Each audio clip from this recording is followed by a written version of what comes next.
नमस्कार, पूज्यनगरी न्यूज मध्ये आपलं स्वागत आहे। आता पाहूया ठळक घडामोडी। पूज्यनगरी न्यूज मध्ये आपले स्वागत आहे।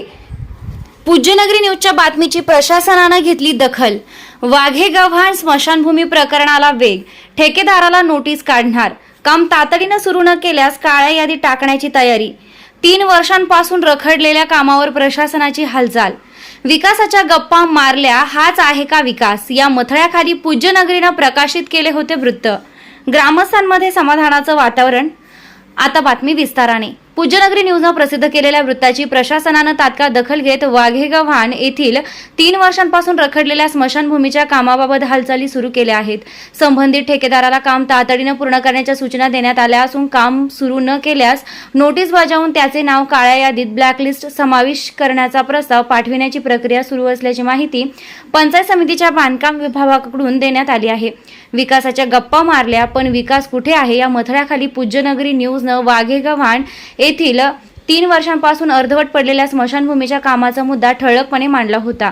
या वृत्तानंतर प्रशासनाने तातडीने या प्रकरणाची दखल घेतली। जनसुविधा योजनेअंतर्गत सुमारे 10 लाख रुपयांच्या निधीतून स्मशानभूमीचं काम मंजूर करण्यात आलं होतं। या कामाचा ठेका परंडा तालुक्यातील डोमगाव येथील अभियंता आदित्य मिस्किन यांना देण्यात आला होता।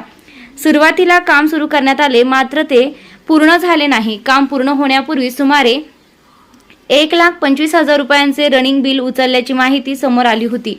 त्यानंतर गेली 3 वर्षे काम रखडल्यानं ग्रामस्थांमध्ये तीव्र नाराजी निर्माण झाली। पंचायत समिती बांधकाम विभागाच्या अधिकाऱ्यांनी सांगितले की डोमगाव येथील अभियंता आदित्य मिस्किन यांना काम पूर्ण करण्याबाबत सूचना देण्यात आल्या आहेत।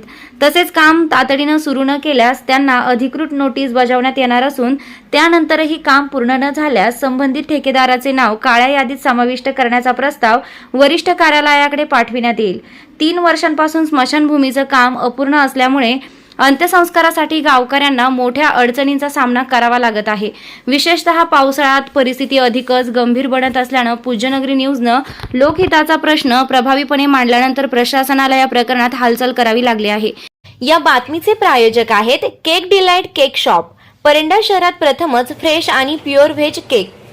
आमच्याकडे वाढदिवस, लग्न, साखरपुडा, बेबी शॉवर, नामकरण तसेच इतर सर्व शुभ प्रसंगांसाठी आकर्षक, स्वादिष्ट आणि दर्जेदार केक ऑर्डरनुसार बनवून भेटतील। आपल्या आवडीनुसार डिझायनर, फोटो, थीम आणि कस्टमाइज्ड केक बनवून मिळतील। पत्ता पवार कॉम्प्लेक्स, डीके हेअर सलूनच्या शेजारी, बावची रोड, परंडा। चालू घडामोडींच्या अपडेट्स जाणून घेण्यासाठी आपल्या पूज्यनगरी न्यूजला सबस्क्राइब जरूर करा, लाईक करा, शेअर करा व कमेंट देखील करा। बेल आयकॉनवर प्रेस करा व नोटिफिकेशन्स मिळवा।